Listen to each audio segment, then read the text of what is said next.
Alhamdulillahi ala ihsani wa syukru lahu ala taufiqihi wa amtinani wa asyhadu an la ilaha illallah wahdahu la syarika lahu ta'ziman li sya'ni wa asyhadu anna Muhammadan abduhu wa rasuluhu da'ila ridwani Allahumma salli alaihi wa ala alihi wa ashabihi wa ikhwani. Hadirin dan hadirat yang dirahmati oleh Allah Subhanahu wa taala, tentu telah diketahui bersama oleh kita semua bahwasanya tujuan kita diciptakan oleh Allah adalah untuk mengesakannya, untuk mentauhidkannya. Dalam ayat yang kita tahu semua, wa ma khalaqtul jinna wal insa illa liya'budun.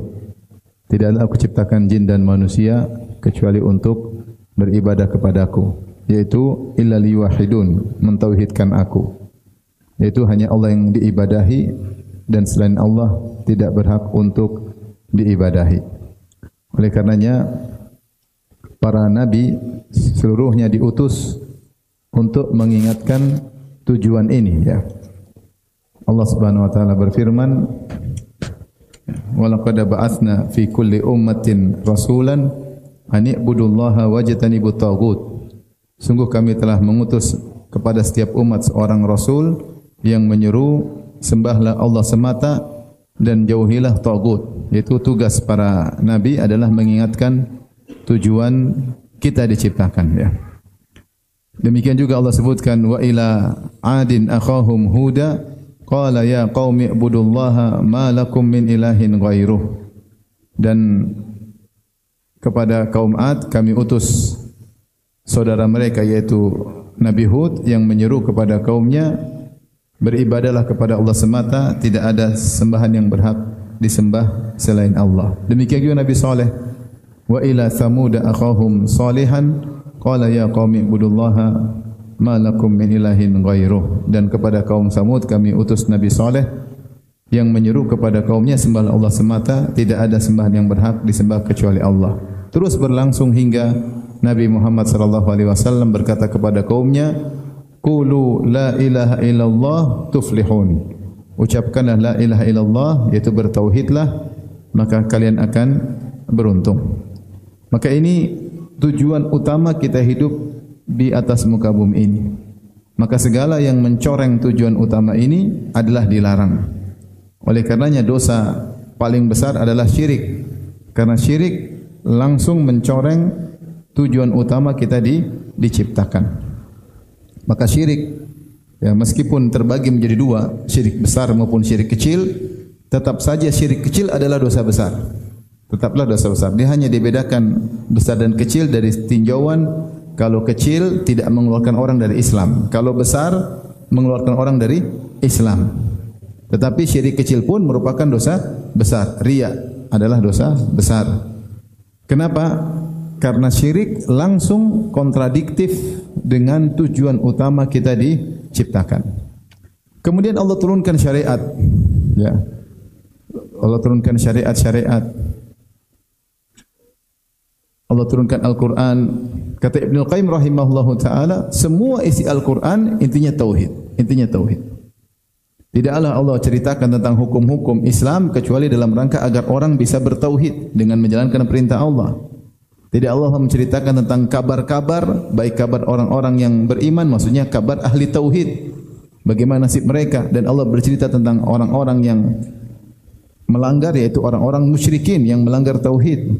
Tidak Allah sebutkan tentang akhirat, surga, kecuali balasan bagi orang bertauhid, motivasi agar mereka bertauhid. Dan tidak Allah sebutkan tentang neraka, kecuali peringatan bagi orang yang melanggar tauhid. Maka tauhid adalah tujuan utama dakwah para nabi, untuk mengingatkan manusia tentang sebenarnya mereka diciptakan buat apa. Makanya Nabi SAW berkata, nahnu ma'syaral anbiya abna'un li'allat, ya, abuna wahid wa ummahatuna syatta. Kami para nabi adalah seperti anak-anak yang satu bapak lain ibu. Ibu beda-beda tapi bapak satu. Ditafsirkan oleh para ulama, maksudnya seluruh nabi menyuruh kepada tauhid meskipun syariat mereka berbeda-beda. Maka ini sudah sangat menjelaskan dengan tegas bahwasanya tauhid adalah sangat urgen bagi setiap manusia. Disitulah bukti dia sebagai seorang makhluk. Apa bukti seorang makhluk? Dia adalah makhluk, yaitu dia hanya beribadah kepada Sang Khalik. Apa buktinya? Kamu adalah hamba. Buktinya saya hanya menyembah pencipta saya. Itulah tauhid. Adapun ada seorang hamba kemudian menyembah kepada makhluk yang lain, kepada hewan, kepada pohon, kepada batu, kepada jin, kepada malaikat, kepada wali, kepada mayat, kepada nabi, Nabi Isa, kepada orang soleh seperti Uzair dan yang lainnya, maka itu dia mengeluarkan kodratnya sebagai makhluk. Bagaimana makhluk menyembah kepada makhluk yang lain? Hakikat hubungan paling kuat antara makhluk dengan Khalik, yaitu sang makhluk tidak beribadah kecuali kepada penciptanya. Makanya seperti dalam doa sujud, Nabi berdoa, sajada wajhi lilladzi khalaqahu wa sawwarahu wa syaqqa sam'ahu wa basarahu. Telah sujudlah wajahku kepada zat yang telah menciptakan wajahku ini, yang telah memberi bentuk kepada wajahku ini, wa sawwarahu wa syaqqa sam'ahu wa basarahu, yang menjadikan wajahku ini bisa mendengar dan bisa melihat. Karena wajah ini adalah makhluk, maka dia hanya sujud kepada yang menciptakannya. Nah, ini hendaknya kita tanamkan pada seluruh manusia, terutama kita kepada keluarga kita, kepada istri kita, kepada anak-anak kita. Bahwasanya tujuan kita diciptakan ini adalah untuk menunjukkan ubudiyah, kita ini makhluk dan kita hanya beribadah kepada Allah, dan itu adalah tauhid. Ya. Saya sering sampaikan bahwasanya semua yang Allah ciptakan ada tujuannya. Allah ciptakan matahari ada fungsinya. Allah ciptakan bulan ada fungsinya. Allah ciptakan udara ada fungsinya. Nah, Allah ciptakan antum ini fungsinya apa? Apa tujuannya? Allah ciptakan kita tujuannya untuk bertauhid. Semua yang Allah siapkan sarana, prasarana, alam semesta untuk kita agar kita bisa bertauhid kepada Allah Subhanahu wa taala. Karenanya tauhid adalah amal utama dan amal terbaik. Dari semua amalan, tauhid yang paling utama. Semua amalan selain tauhid hanyalah pendukung tauhid. Pendukung apa? Tauhid. Jangan pernah meremehkan masalah tauhid. Makanya tauhid adalah pembahasan yang tidak pernah selesai, pembahasan yang terus-menerus diulang-ulang. Diulang-ulang oleh para nabi dan diulang-ulang oleh nabi sejak beliau berdakwah di Mekah sampai beliau mau meninggal dunia. Apa kata Nabi sebelum meninggal dunia? Laknatullah alal yahudi wan nasara ittakhadhu qubur anbiya'ihim masajida. Semoga Allah melaknat Yahudi dan Nasrani menjadikan kuburan-kuburan nabi mereka sebagai masjid. Kenapa? Karena mereka menjadikan kuburan-kuburan nabi-nabi mereka, orang-orang soleh mereka sebagai tempat ibadah. Ini sarana yang bisa mengantarkan kepada kesyirikan. Yang bisa mengantarkan kepada kesyirikan. Dan demikianlah dakwah Nabi dari awal sampai akhir adalah la ilaha illallah. Baik. Pembahasan kita kali ini judulnya adalah membentengi keluarga dengan tauhid. Itu membentengi keluarga dari segala keburukan dengan tauhid kepada Allah Subhanahu wa taala. Siapa yang bertauhid, maka dia akan masuk dalam benteng keamanan yang terbesar dari Allah Subhanahu wa taala. Jadi Allah punya benteng yang sangat kokoh, siapa yang masuk dia pasti aman.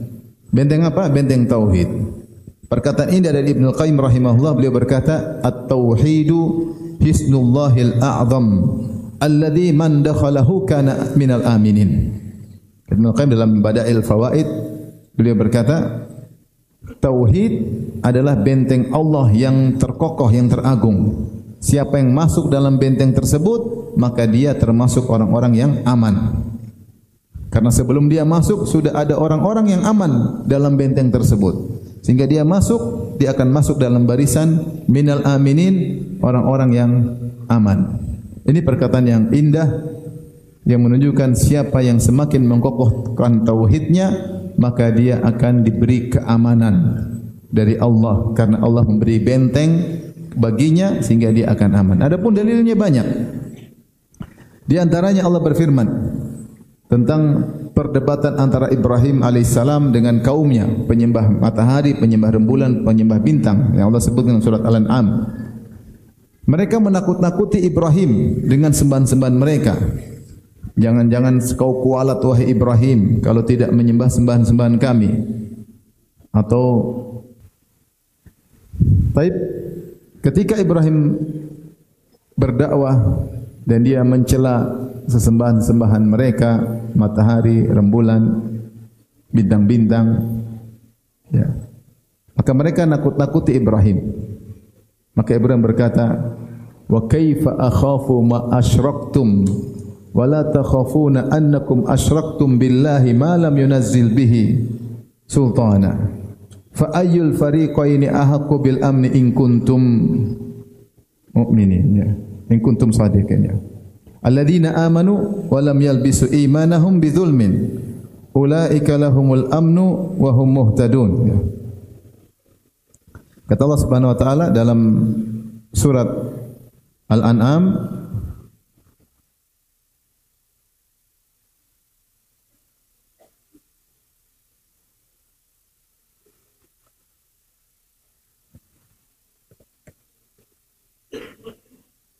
yaitu ayat 82. Dalam ayat 81 Nabi Ibrahim berkata, wa kaifa akhafu ma asyraktum, bagaimana aku takut dengan sembahan-sembahan kalian yang kalian sekutukan Allah dengannya. Wa kaifa akhafu ma asyraktum, bagaimana saya mau takut? Wala takhafuna annakum asyraktum billahi ma lam yunazzil bihi alaikum sultana, sementara kalian tidak takut berbuat syirik kepada Allah Subhanahu wa taala. Harusnya kalian yang takut, bukan saya. Fa ayyul fariqaini ahqqu bil amni in kuntum ta'lamun, maka sebenarnya mana yang lebih berhak merasa aman, kelompokku atau kelompok kalian? In kuntum ta'lamun, jika kalian mengetahui.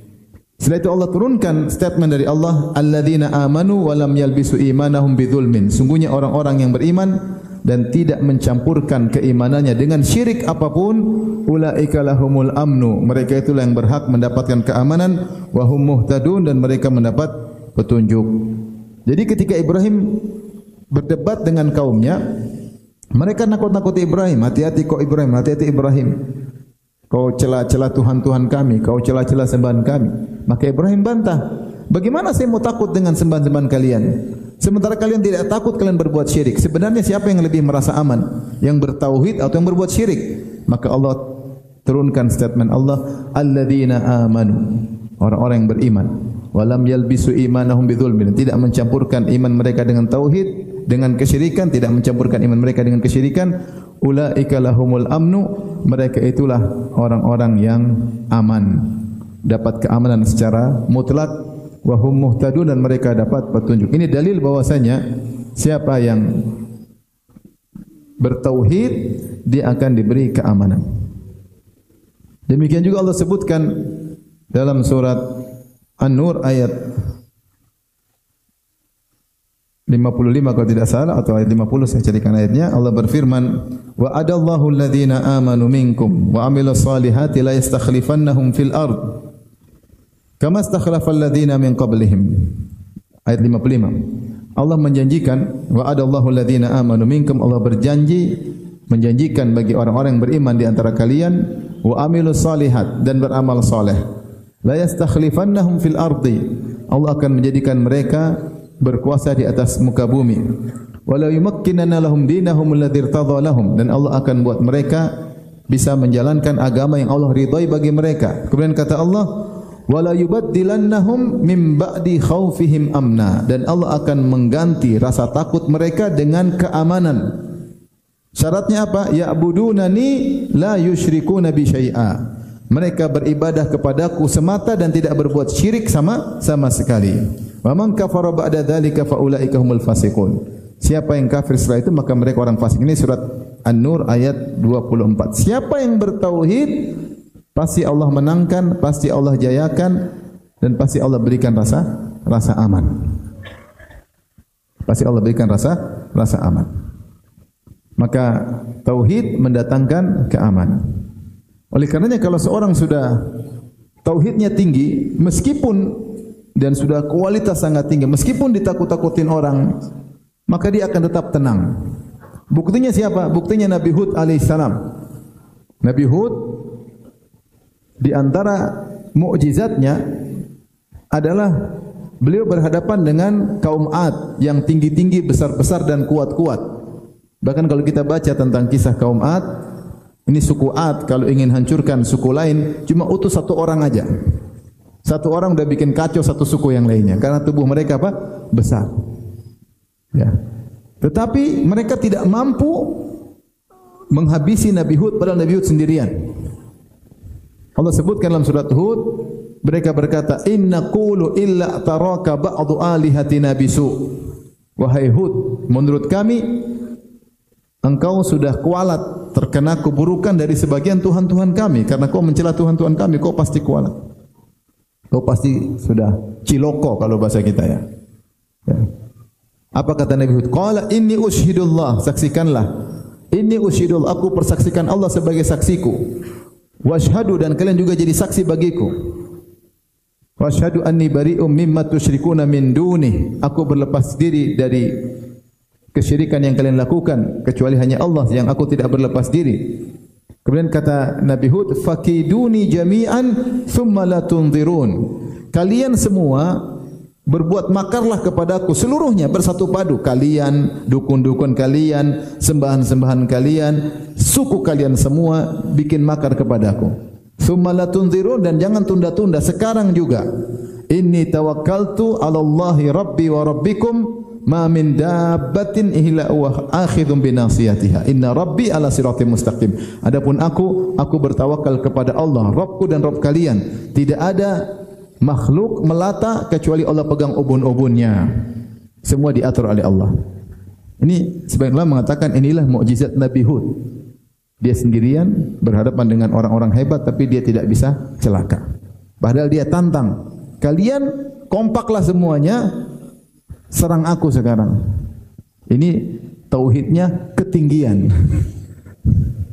Nantang, pede Nabi Hud alaihissalam. Luar biasa. Sama ketika Nabi Muhammad takut-takutin, alladzina qala lahumun nas innan nas qad jama'u lakum fakhshawhum fazadahum imana wa qalu hasbunallahu wa ni'mal wakil.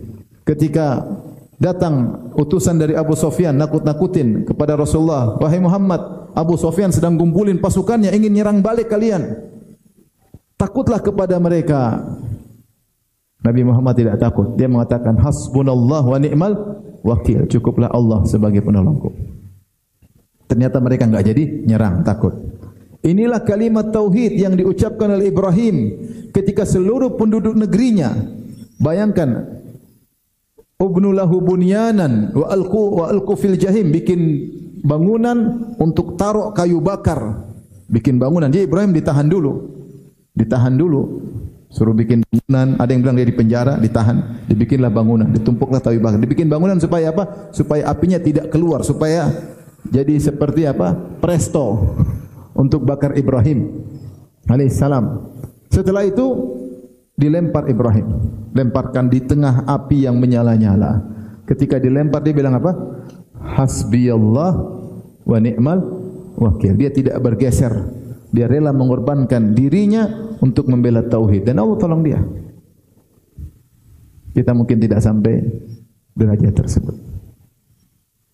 Tetapi semakin tauhid semakin kokoh, semakin Allah berikan apa? Keamanan. Semakin Allah berikan keamanan. Itu janji Allah Subhanahu wa taala. Oleh karenanya kita tanamkan pada diri kita, pada istri kita, pada anak-anak, bertauhidlah. Karena engkau kalau bertauhid selalu menggantungkan dirimu kepada Allah, maka kau akan diberi apa? Keamanan oleh Allah Subhanahu wa taala. Bagaimana tidak kita bersandar? Kalau bahasa dunia kita backingan kita, kalau bahasa kita. Maksudnya kita punya backingan jenderal, kita berani enggak? Berani. Jenderal bintang 7. Ini bagaimana kalau kita bertawakal kepada Allah Subhanahu wa taala yang kata Nabi Hud, Ma min dabbatin illa huwa akhidhum binasiyatiha. Tidak ada makhluk, binatang melata, hewan apapun, manusia manapun kecuali Allah pegang ubun-ubunnya, Allah yang mengaturnya. Maka segala urusan di tangan Allah Subhanahu wa taala. Jadi seorang merasa aman, Allah akan berikan keamanan. Meskipun di tengah kekacauan yang ada, meskipun di tengah kesulitan yang ada, tetap ada rasa aman Allah berikan dalam hati seseorang. Berbeda kalau orang tidak punya tauhid, dia gelisah. Mau kepada siapa dia bersandar? Dia pikir si fulan, dia pikir si fulan, pikir si fulan, dia pikir si fulan. Oh ini kayaknya enggak bisa. Ini diharapkan ternyata mengecewakan. Ini kayaknya sulit diharapkan. Ternyata dia juga susah. Begitu pikirannya. Tapi kalau dia bertauhid, dia bersandar kepada Allah, maka Allah akan kirimkan bantuan dengan cara Allah sehingga dia tetap aman. Jadi ini penting dalam kehidupan sehari karena rasa aman, kenyamanan dalam hati itu penting dalam menjalani segala aktivitas. Dalam menjalani kehidupan rumah tangga, dalam menjalani kehidupan dalam pekerjaan, dalam aktivitas keseharian. Keamanan dalam hati itu sangat dibutuhkan dan cara terbaik untuk meraih keamanan adalah dengan bertauhid kepada Allah Subhanahu wa taala. Bayangkan seorang mau keluar rumah, dia bertawakal kepada Allah, dia bertauhid. Apa doanya keluar rumah? Bismillahi tawakkaltu 'ala Allahi la haula wala quwata illa billah. Aku menyebut nama Allah, aku bertawakal kepada Allah. La haula wala quwata illa billah. Kalimat tauhid, tidak ada daya dan upaya, tidak ada kejadian, tidak ada perubahan satu kondisi menuju kondisi yang lain kecuali dengan izin Allah Subhanahu wa taala. Allahumma inna a'udzubika an adil au udal au azil au uzal au adlim au uzlam au ajhal au yujhal alayya. Di antara doa keluar rumah kita sambung dengan doa tersebut. Ya Allah, aku berlindung kepada Engkau. An adil, dari jangan sampai aku tersesat. Au udal, atau aku disesatkan orang, jangan sampai. Ya. Au azil, atau aku tergelincir. Au uzal, aku digelincirkan orang. Au adlim, jangan sampai aku zalimi orang. Au uzlam, jangan sampai aku dizalimi orang. Au ajhal, atau aku berbuat kejahilan, di antaranya kemaksiatan. Au yujhal alai, atau aku dibodoh-bodohin orang. Nyaman dia keluar rumah, tenang. Ketika dia berdoa dengan doa keluar rumah, malaikat berkata, hudita, wuqita, kau telah diberi petunjuk, kau telah dijaga oleh Allah Subhanahu wa taala. Keluar dengan tauhid. Cuma kita kadang lupa baca doa tersebut. Terkadang kita doa pun tanpa kehadiran hati. Padahal Nabi bersabda, ud'ullaha wa antum muqinuna bil ijabah. Wa'lamu annallaha la yastajibu du'aan min qalbin ghafilin lahin. Berdoalah dalam kondisi hati kalian yakin bahwasanya kalian akan dikabulkan. Ketahuilah Allah tidak mengabulkan doa dari orang yang hatinya lalai. Maka ketika kita keluar rumah baca doa tersebut dengan menghayati, dia cuma butuh enggak sampai 1 menit. Kita baca doa tersebut, maka akan ada kenyamanan dalam hati ketika keluar rumah. Saya sudah berdoa. Ada kenyamanan. Kenapa? Kita sudah menyerahkan urusan kita kepada Allah Subhanahu wa taala. Jadi kita sudah masuk dalam benteng tauhid dan kita akan diberi keamanan. Taib di antaranya dengan bertauhid, ketika kita pun dicoba oleh Allah dengan kondisi-kondisi genting, maka Allah akan membentengi kita sehingga kita bisa keluar dari kondisi genting tersebut. Allah menyebutkan contoh tentang kisah Nabi Yunus. Wa inna Yunusa la minal mursalin. Id abaqa ilal fulkil mashhun. Nabi Yunus alaihissalam adalah seorang rasul dari para rasul. Tatkala dia pergi kemudian dia naik kapal. Ya. Kemudian akhirnya dia ketika naik kapal ternyata ombak besar. Kemudian mereka harus mengundi, harus ada yang dibuang dari kapal supaya selamat. Ketika diundi ternyata keluar nama Nabi Yunus. Mereka enggak enak, ini orang soleh. Ulangi lagi undian. Siapa yang harus loncat? Yunus lagi. Siapa lagi lompat? Yunus lagi. Yunus enggak enak, dia loncat langsung. Kata Allah, fal taqahumul hutu wa huwa mulim. Maka dia loncat, ditelan oleh ikan paus. Tapi gimana? Genting atau tidak ditelan ikan paus? Genting. masuk dalam kegelapan. Makanya Allah mengatakan,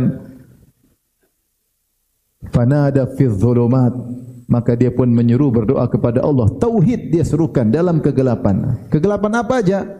Kegelapan perut ikan paus. Ikan paus enggak ada lampunya, dalam perut enggak ada lampu. Kemudian kegelapan lautan, dia dalam laut gelap. Kegelapan berikutnya adalah kegelapan malam, di malam hari. Kegelapan berikutnya awan yang bertumpuk-tumpuk dengan berbagai macam kegelapan, sehingga dia bertubi-tubi dalam kegelapan yang bertumpuk-tumpuk. Ketika itu dia hanya bertauhid, la ilaha illa anta subhanaka inni kuntu minadh dhalimin. Bertauhid, tidak ada yang berhak disembah kecuali Engkau ya Allah. Siapa yang aku ibadahi? Siapa yang aku mohon pertolongan kecuali Engkau ya Allah? Maka fastajabna lah, kami pun kabulkan doanya. Maka Allah pun menyelamatkan Nabi Yunus alaihissalam dengan kalimat tauhidnya. Oleh kerana dalam sahihain dari Ibnu Abbas radhiyallahu anhuma, anna Rasulullah sallam kana yaqulu indal karb, adalah kebiasaan Rasulullah sallam kalau dalam kondisi genting beliau mengucapkan kalimat tauhid. Hafalkan doa ini. La ilaha illallah al-azimul halim. Ulangi. La ilaha illallah al-azimu al-halim. Lihat, al-azim baru al-halim. La ilaha illallah tauhid tambah al-azim al-halim. Kemudian la ilaha illallah rabbul arsyil azim. Ada azim ulang lagi. Tapi rabbul arsyil apa? Azim. Yang kedua la ilaha illallah rabbul arsyil azim. Yang ketiga karim. La ilaha illallah rabbus samawati wa rabbul ardi wa rabbul arsyil karim. Sudah hafal? Ulang. Antum jarang menderita. Kalau sering menderita, hafalin doa. Bisa juga doa yang tadi, la ilaha illa anta subhanaka inni kuntu minadz zalimin. Itu juga cukup. Tapi kalau mau tambah lagi, la ilaha illallah al-azim al-halim. La ilaha illallah rabbul arsyil azim. Azim dulu. La ilaha illallah rabbus samawati. Tidak ada yang berhak disembah kecuali Rabbnya langit, wa rabbul ardi, Rabbnya bumi, wa rabbul arsyil karim. Ini doa diucapkan oleh Nabi ketika dalam kondisi genting. Dia tidak mengucapkan sesuatu, tapi ucapan tauhid itu menunjukkan penyandaran, yaitu ya Allah tolonglah aku. Tolonglah aku. Dengan dia bertauhid, dia tahu tidak ada yang menolongnya kecuali siapa? Allah Subhanahu wa taala. Maka tauhid membentengi kita dari keputusasaan ketika terjebak dalam kondisi yang genting. Ya. Beda kalau kita ternyata bertawakal kepada yang lain-lain, makhluk, kita bingung mau kemana, ke sana, ke sini, ke sana, ke sini. Hati jadi bimbang, jadi terombang-ambing. Makanya Nabi Yusuf alaihissalam berkata kepada dua penghuni penjara, "Arbabun mutafarriquna khairun amillahul wahidul qahar." Apakah Tuhan yang beraneka ragam lebih baik, sembahan-sembahan kalian yang beraneka ragam lebih baik, ataukah Allah yang Maha Esa dan yang Maha mendominasi, Al-Qahar, yang Maha mendominasi? Tentu Allah Subhanahu wa taala sebaik-baik tempat bersandar. Ini di antara dalil bahwasanya tauhid membentengi keluarga dari depresi, dari apa istilahnya? Stres, dari putus asa. Karena orang kalau ditimpa dengan suatu penderitaan terkadang putus asa. Kapan? Ketika dia tidak menyerahkan segala urusannya kepada Allah Subhanahu wa taala. Maka seorang bertauhid, kalau bertauhid dia akan serahkan urusannya kepada Allah Subhanahu wa taala. Tapi ini yang kedua. Yang ketiga, tauhid membentengi seorang dari godaan syaitan. Karena mara bahaya bisa dari godaan syaitan. Ya. Syaitan menggoda. Dalam hadis Rasulullah sebutkan, jika dikumandangkan azan, maka syaitan pun lari. Walahu durat, lari sampai terkentut-kentut ya, syaitan. Dia takut dengan azan, dan azan isinya kalimat apa? Tauhid. Ada syahadatain dan di akhir dengan la ilaha illallah.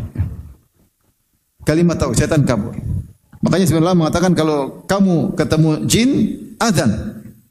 Karena syaitan takut dengan kalimat apa? Tauhid. Seorang yang mengisi rumahnya dengan tauhid, keluarganya dibentengi, hatinya tauhid, setan sulit untuk menggoda. Setan sulit untuk menggoda. Makanya ketika saya tanya Syekh Abdul Razak hafizahullah taala tentang obat orang terkena sihir, kata beliau, jangan lupa zikir la ilaha illallah dahu la syarikalah. Lahul mulku walul hamdu wa ala kulli syai'in qadir. Serius. Baca pagi, petang hari dengan penuh keyakinan. Karena setan takut dengan kalimat apa? Tauhid. Bukan asal baca, tapi baca dengan apa? Serius. La ilaha illallah dahu la syarikalah. Lahul mulku wa lahul hamdu wa huwa ala kulli syai'in qadir. Karenanya Ibnu Taimiyah berkata, wa haitsu qawiyal iman wat tauhid wa nurul furqan wa dhaharat atharun nubuwwah risalah dha'ufat hadhil ahwas syaitaniyah. Semakin kuat keimanan dan tauhid dan cahaya pembeda dan nampaklah asar-asar atau dampak-dampak dari kenabian dan risalah, maka semakin lemahlah kondisi-kondisi syaitan. Hal-hal yang terkait dengan syaitan. Wa qala at-tauhid, dan beliau berkata tauhid yatrudu syayatin, tauhid mengusir para syaitan. Wa li hadza humila ba'dhum fil hawa. Kata Ibnu Taimiyah, ada orang terbang di udara, yaitu dukun terbang di udara, mungkin naik sapu apa? Sapu lidi. Faqala, ada yang berkata la ilaha illallah, maka dia pun jatuh. Fasaqata, maka dia pun jatuh. Oleh karenanya sebelum Nabi diutus, dukun sangat banyak di negeri Arab, di ardil Arab. Banyak sekali dukun. Dan mereka sering meramal dan ternyata benar. Sering. Dukun banyak sekali. Karena banyak syaitan yang mencuri berita ketika Nabi belum diutus. Ketika Nabi diutus dengan cahaya tauhid, ketika itu dunia gelap semua dengan kesyirikan. Semua kesyirikan isinya. Tidak ada yang bertauhid kecuali segelintir orang dari ahlul kitab. Sebagaimana kata Nabi SAW, Inna Allaha nazara ila ahlil ardi famaqatahum arabahum wa ajamahum illa baqaya min ahlil kitab. Sungguhnya Allah melihat kepada penghuni bumi, Allah murka semuanya, Arab maupun non-Arab, kecuali segelintir ahlul kitab yang masih bertauhid. Maka ketika tauhid hilang, maka syaitan kemana-mana, dukun merajalela, dukun dihormati, kemana-mana dukun yang berkuasa. Maka syaitan sering mencuri berita. Ketika tauhid datang, maka mereka tidak berkutik lagi. Cahaya tauhid, maka setan tidak berkutik lagi. Makanya, mohon maaf kalau kita bandingkan misalnya di Arab Saudi atau di Madinah, pusatnya Islam, ya, atau di Mekah, di sana tidak ada hal-hal terkait kesyirikan, tidak ada. Maka di sana dukun enggak laku. Dan kita kalau ke kuburan enggak ada rasa takut sama sekali karena setan tidak ada yang menggoda. Jadi benar sabda Nabi, pergi ke kuburan untuk ingat mati, dan di antara ziarah kubur sunnahnya boleh malam hari. Bahkan Nabi sering ziarah kubur malam hari, sering. Kita kalau ziarah kubur malam hari sendiri kira-kira berani enggak? Nabi sering ziarah kubur sendiri, pergi ke Baqi sendirian. Pernah suatu hari dia pergi, Aisyah ikutin. Aisyah cemburu, kirain Nabi pergi ke istri satunya. Ternyata ke kuburan. Ke kuburan. So tidak ada rasa takut. Karena tauhid di mana-mana. Karena tauhid di mana-mana. Cahaya tauhid. Azan menggema di mana-mana. Tidak ada yang pakai jimat-jimat, tidak ada yang percaya dukun. Dukun di sana kalau ketahuan dibunuh. Ya. Tidak ada penyembahan terhadap kuburan. Tidak ada. Tidak ada khurafat-khurafat. Sehingga benar-benar kalau kita ke kuburan malam hari tidak rasa takut sama sekali. Saya pernah sama keluarga, kami naik mobil kejebak di tengah padang. Mobil macet, bannya kelilit bekas ban sehingga enggak bisa gerak. Kita harus jalan kalau enggak salah mungkin 3 kilo dalam kegelapan. Anak-anak enggak ada yang nangis, enggak ada yang takut. Itu cuma takut kalau ada hewan. Adapun merinding enggak ada. Coba kalau di pelosok lewat ke kuburan ketakutan. Sampai ada saya lihat di YouTube ada Gojek, dia shooting Dia naik motor. Kata dia, cuma bayar 8.000, suruh lewat kuburan lagi kata. Ketakutan dia. Kalau 100.000 enggak apa-apa, cuma 8.000 suruh lewat kuburan, dia ketakutan. Jadi subhanallah. Jadi ada asar dampaknya. Karena setan benar-benar hadir, benar-benar menggoda. Tinggal kita kuatkan tauhid, kemudian kita berani cuekin mereka. Tapi ketika cahaya tauhid meredup, maka setan berkeliaran. Dan para pengikut setan juga berkeliaran. Dukun-dukun beraksi. Sampai ada paguyuban para dukun. Maka dengan seorang bertauhid kepada Allah Subhanahu wa taala, maka dia akan terbentengi dari gangguan setan. Dan kita tahu setan ya, siap menggoda. Siap menyerang, apalagi dia disuruh oleh pawangnya, dukunnya ya. Apalagi disuruh sama setan yang lebih gede, dia takut, maka terjadilah apa yang terjadi. Maka di antara cara kita untuk menjaga keluarga, membentengi agar terjauhkan dari godaan-godaan syaitan, godaan para dukun adalah dengan menguatkan tauhid kepada Allah Subhanahu wa taala. Makanya di antara zikir yang paling ditakuti adalah ayat kursi. Ayatul kursi, Allahu la ilaha illa huwal hayyul qayyum. Itu yang dibuka dengan kalimat tauhid. Dibuka dengan kalimat tauhid. Sebelum tidur kita baca ayatul kursi. Habis salat fardu kita baca ayatul kursi. Saya pernah nonton di YouTube, ada seorang syekh cerita tentang penyihir yang taubat. Penyihir yang taubat. Penyihir tersebut cerita, ya, dia kirim jin untuk menggoda atau menyantet atau mengganggu orang. Ternyata jin tersebut gagal terus. Ternyata orang yang digoda itu tidak pernah meninggalkan baca ayat kursi setiap habis salat. Tidak pernah meninggalkan baca ayat kursi setiap habis salat. Membentengi diri dengan tauhid. Tapi harapan saya, kalau kita baca ayatul kursi, tolong dihayati. Tolong dihayati. Kita ini masalahnya banyak zikir kita hafal tapi kita kurang menghayati, sehingga aliran tauhid masih kurang. Masih kurang, ya. Kalau kita hayati tentu efeknya lebih kuat. Jadi perlu kita untuk menghayati makna-makna zikir yang kita baca. Kemudian di antara fungsi tauhid membentengi keluarga, yaitu membentengi keluarga dari berbagai macam khurafat yang tersebar di medsos. Sekarang khurafat banyak sekali.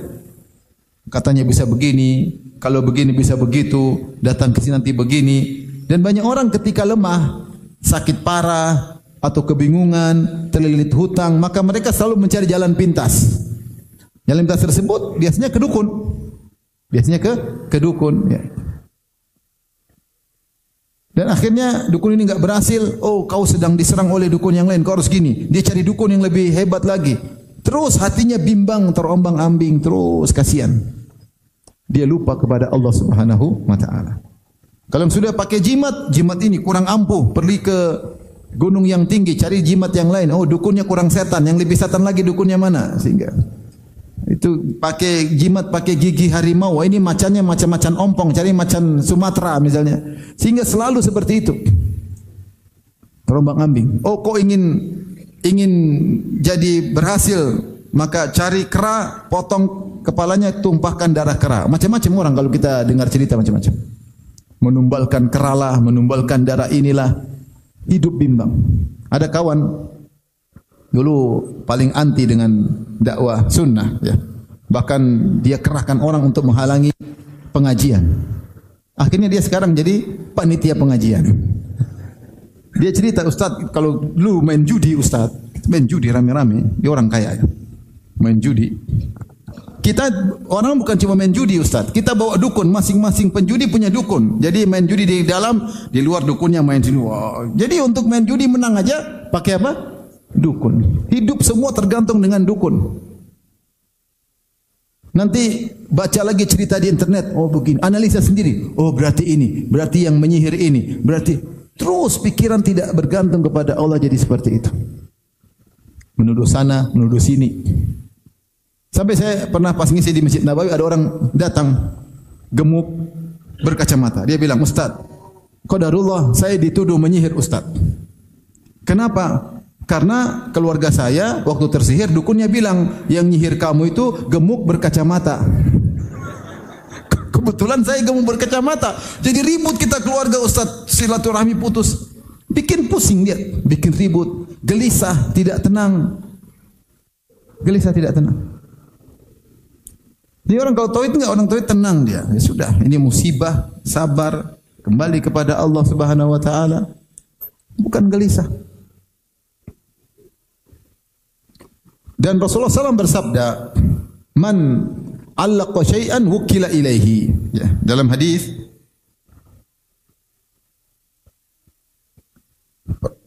seorang perawi berkata, "Dakhaltu ala Abdullah bin Hukaim wa bihi humrah, faqultu ala tu'alliqu tamimah." Aku menemui sahabat Abdullah bin Hukaim dan dia sedang sakit. Aku berkata, "Apa kau tidak pakai jimat?" Faqala, "Na'udzubillah min dzalik." Kata dia, "Aku berlindung kepada Allah dari hal tersebut." Ya. Ya. Kemudian beliau berkata, Rasulullah SAW bersabda, "Man 'allaqa syai'an wukila ilaihi." Siapa yang memakai jimat, dia akan dibuat tawakal kepada jimat tersebut. Ini yang paling berbahaya. Siapa yang berpaling dari Allah kepada sebab, dia akan dijadikan bertawakal kepada sebab tersebut. Orang kalau sudah kejebak dengan dukun, sudah dia terus bertawakal kepada dukun, terus dukun ngomongin dia ikuti, tidak berhasil lagi, begini berhasil, tunggu Pak begini, terus bertawakal kepada dukun. Dia kalau dia masuk ke dunia jimat, bertawakal kepada jimat. Inilah syirik. Kenapa? Dia meninggalkan tawakal kepada Allah dan hatinya pasti gelisah. Hatinya pasti gelisah. Sehingga terjadi pertarungan antar dukun dan seterusnya. Sampai akhirnya ada yang mengambil kesempatan dalam kesempitan. Ada dukun yang pintar, dukun palsu. Dia datang kepada dua orang yang sedang saling bersaing untuk jadi caleg, jadi pejabat. Dia datang kepada dua calon. Dia datang kepada, kata dia, Bapak pasti menang kalau sama saya. Tinggal Bapak datangkan 1 miliar. Pokoknya kalau Bapak kalah, saya ganti 1.200.000.000. Bapak pasti menang. Kalau kalah, saya kasih bonus 200 apa? Juta. Dan siapa yang tidak mau, ya enggak apa-apa, taruh. Dia datang kepada yang kedua. Sama.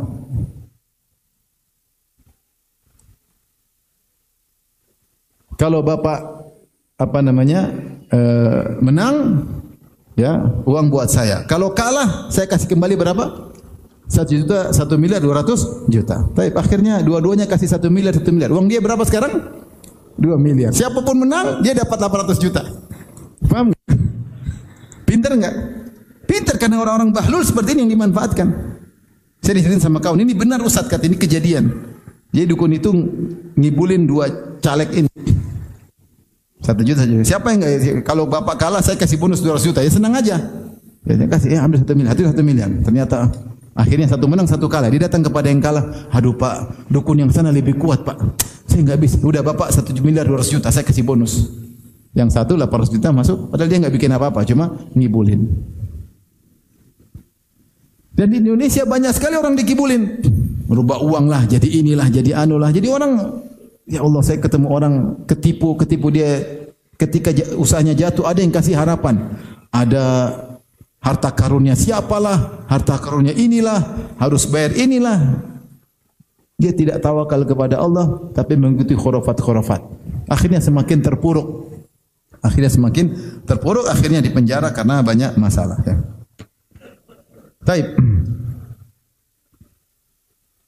Jadi hati-hati. Makanya di antara juga menjaga kita dari ketergelinciran. Ini berikutnya. Dengan tauhid menjaga kita dari ketergelinciran. Ada pepatah Arab berkata, yu'ta min haitsu ya'man. Seorang tergelincir di sisi dia merasa aman. Jadi sering orang itu ketika lupa kepada Allah, dia tergelincir di situ. Misalnya dia merasa sehat, dia lupa bahwa yang kasih kesehatan adalah siapa? Allah. Situ tauhidnya hilang di poin itu. Justru dia kemudian terjatuh di situ. Ketika dia merasa ujub, dia merasa dirinya hebat, dia lupa kalau itu semua dari Allah. Nilai tauhidnya sedang nol di situ. Dalam poin ini. Nah, biasanya dia terkena di situ. Dia terkena di situ. Dia merasa pede, lupa bahwasanya semua kemampuannya itu adalah dari Allah Subhanahu wa taala. Kita ini hanya usaha, tapi kalau Allah tidak izinkan tidak akan dapat hasil. Saya ketemu seorang wanita, dia umrah sama saya, dia sedih ya. Ini bukti bahwasanya semua usaha belum tentu datang keberhasilan. Dia bilang, "Ustaz, saya sudah olahraga teratur," dia termasuk mungkin wanita olahragawan. Saya pun makan teratur, pilih-pilih. Ternyata saya kena kanker. Dia terpukul sekali di situ. Intinya betapa sering seorang terjatuh pada perkara yang dia lupa Allah Subhanahu wa taala. Maka tauhid mengajarkan seorang senantiasa untuk ingat kepada Allah Subhanahu wa taala sehingga dia membentengi dirinya dari ketergelinciran. Orang yang terbaik adalah orang yang diurusin oleh Allah Subhanahu wa taala. Kapan dia diurusin oleh Allah? Ketika dia menyerahkan urusannya kepada Allah Subhanahu wa taala. Dia bertawakal. Wa 'alallahi falyatawakkalul mu'minun. Hanya kepada Allah orang beriman bertawakal. Makanya di antara doa kunut, Allahumma hdina fiman hadait wa afina fiman afait wa tawallana fiman tawallait. Maknanya ya Allah urusilah diriku sebagaimana orang-orang yang telah kau urusin. Ya Allah tawalla amri. Ya Allah uruslah diriku. Anta waliyus salihin. Engkau adalah pengurus orang-orang yang saleh. Uruslah diriku. Apa kata Nabi Yusuf? Anta waliyyi fid dunya wal akhirah. Tawaffani muslima. Engkau adalah pengurusku di dunia maupun di akhirat. Engkau yang telah mengurusku sejak aku diusir oleh kakak-kakakku. Sejak aku dipisahkan dari ayahku. Dibuang dalam sumur seterusnya. Engkau yang mengurusku. Kata Nabi Yusuf. Anta waliyyi. Engkau pengurusku. Jadi ketika orang sudah tawakal kepada Allah, Allah akan mengurusnya. Sejauh mana dia bersandar kepada Allah, semakin dia diurus oleh Allah. Sejauh mana dia lupa kepada Allah, dia ditinggal oleh Allah Subhanahu wa taala. Makanya dikatakan al-khuzlan, sungguhnya kehinaan yang sesungguhnya adalah jika seorang ditinggal oleh Allah Subhanahu wa taala. Khuzlan itu ditinggal oleh Allah Subhanahu. Kapan dia ditinggal oleh Allah? Ketika dia tidak bertawakal kepada Allah, ketika tauhidnya lagi kosong di titik tersebut. Seorang berusaha bertawakal kepada Allah Subhanahu wa taala, menguatkan tauhidnya sehingga dia dijaga oleh Allah dari ketergelinciran. Jangan lupa setiap kegiatan kita bilang minimal bismillah. Kalau bisa berdoa maka berdoa.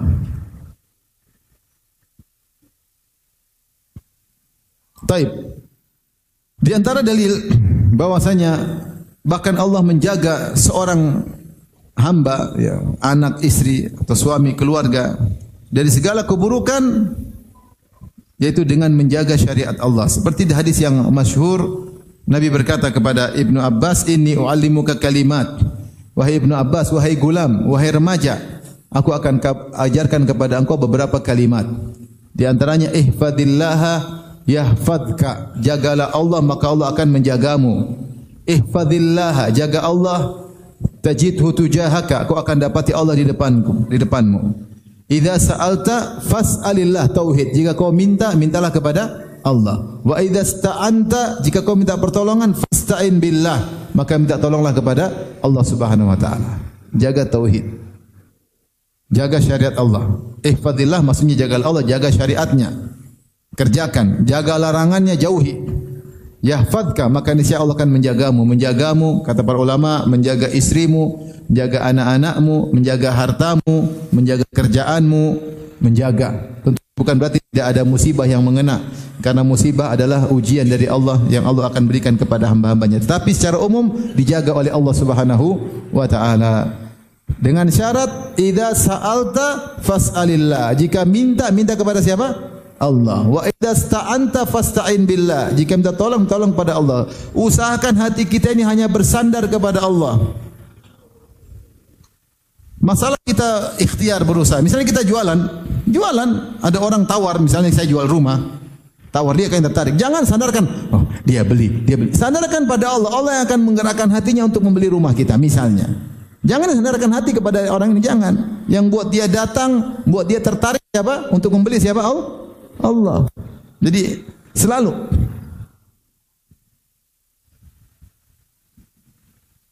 seperti itu. Kita kerja sama bos, jangan berdoa, bos ini, mudah-mudahan bos. Jangan berdoa sama Allah, ya Allah, tolonglah aku. Jangan hati bersandar kepada bos. Bos kita bukan rezeki kita dari bos kita. Rezeki kita dari siapa? Allah. Melalui bos, iya melalui bos. Tapi hati kita sandarkan kepada siapa? Allah Subhanahu wa taala. Jangan pernah menyandarkan hati kepada makhluk. Kaidah mengatakan siapa bersandar kepada makhluk pasti kecewa cepat atau lambat. Tapi kalau bersandar kepada Allah tidak pernah kecewa. Tidak pernah kecewa. Jadi tauhid ajarkan pada anak-anak. Anak-anak kalau takut Allah bersamamu. Oh, udah salat belum? Tadi pagi sudah salat belum? Salat subuh belum? Salat. Kata Nabi sallallahu alaihi wasallam, "Man shalal fajr fa huwa fi dhimmatillah." Siapa yang salat subuh dia dalam penjagaan Allah. Udah kamu tenang. Tanamkan tauhid sehingga anak-anak, Abi, kalau ada Abi, ya Abi ini siapa sih? Abi ini bukan siapa-siapa. Ada Allah bersama kita. Jangan bilang Abi bantu insyaallah, tapi kamu bersandar kepada siapa? Allah. Anak-anak ditanamkan sejak kecil agar mereka terbiasa bersandar kepada Allah. Ada ujian, kamu berdoa. Minta sama Allah Subhanahu wa taala.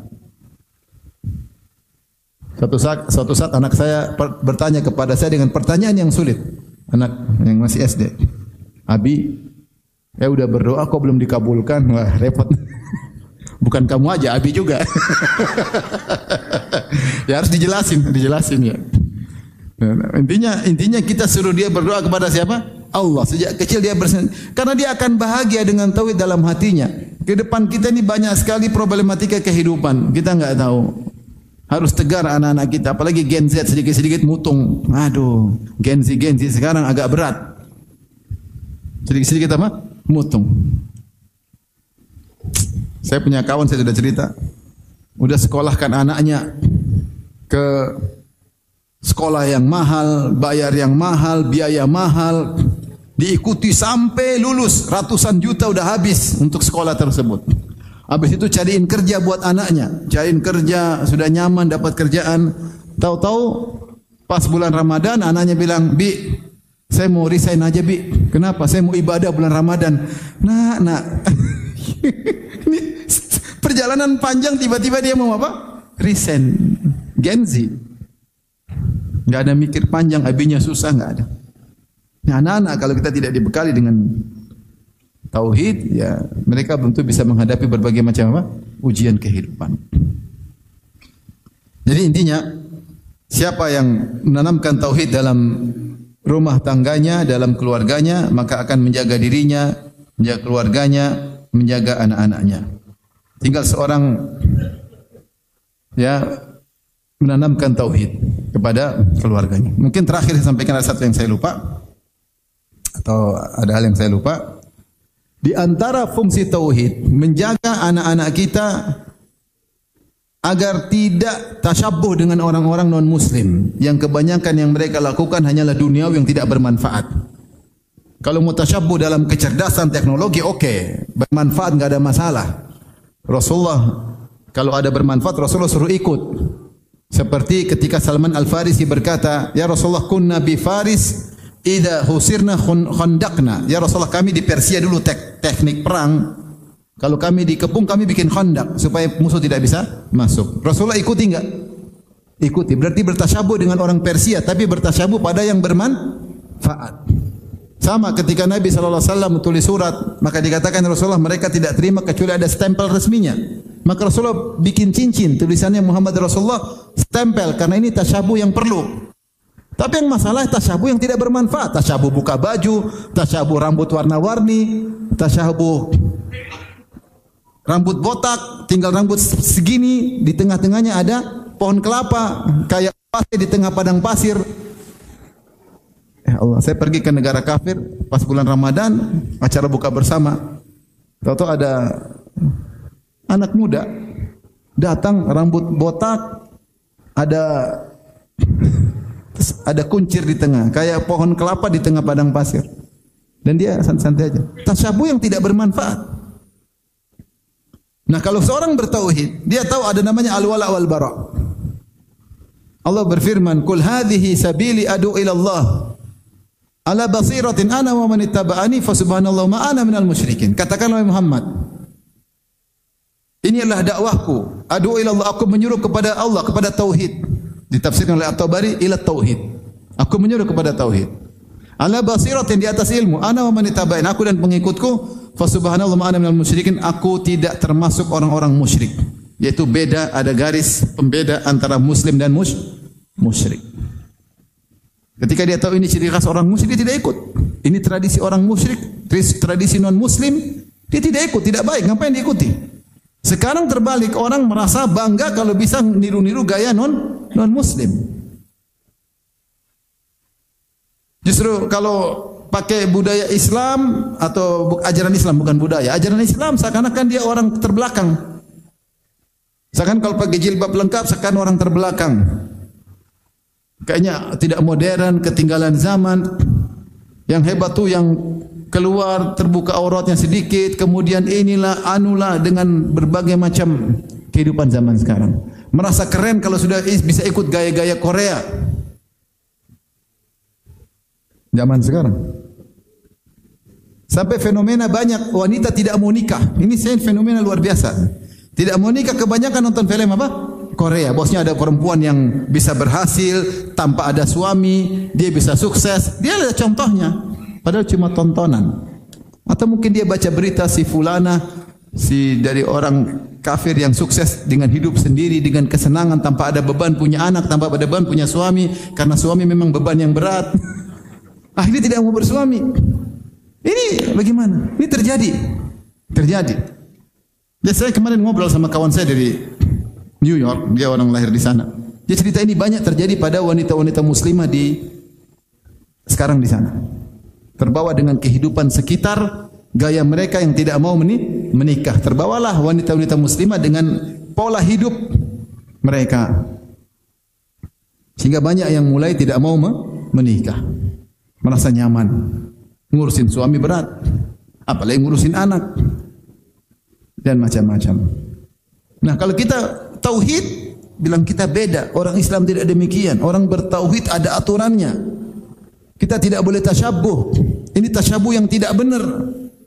Ada garis. Sehingga melihat dirinya seorang Islam sebagai orang yang mulia. Bukan seperti sekarang banyak orang melihat orang kafir, orang hebat, kita orang rendahan. Jadi sudah enggak ada harga diri di hadapan non-muslim. Sehingga hawiyah atau identitas Islam semakin dibuang. Kenapa? Tidak ada tauhid. Tapi kalau tauhid, kita nyembah Allah, mereka nyembah manusia. Kita nyembah Allah, mereka nyembah sapi. Kita nyembah Allah, mereka nyembah pohon. Kita nyembah Allah, mereka nyembah selain Allah. Kita bertauhid, mereka tidak. Kita bangga dengan tauhid. Wa ma ana minal musyrikin. Aku bukan termasuk orang musyrik. Nah, ini membentengi keluarga kita. Bahwa itu kebiasaan yang tidak benar. Sekarang sulit membentengi anak-anak kalau kita tidak tanamkan tauhid dengan benar. Kajian akidah yang benar bahaya. Oke, ikhwan, jangan pernah bosan belajar tauhid. Kita saja yang sudah ngajarin tauhid harus selalu mengingatkan diri sendiri. Karena tauhid itu bukan cuma ilmu manis di bibir aja. Dia butuh penerapan. Dia butuh penerapan terus. Terkadang turun lagi, kita terapkan lagi, turun lagi, terapkan lagi dan seterusnya agar Allah membentengi kita dan keluarga kita dari berbagai macam keburukan. Demikian saja yang saya sampaikan. Waktunya sudah habis. Ya. Demikian kajian kita. Wabillahi taufiq. Assalamualaikum warahmatullahi wabarakatuh.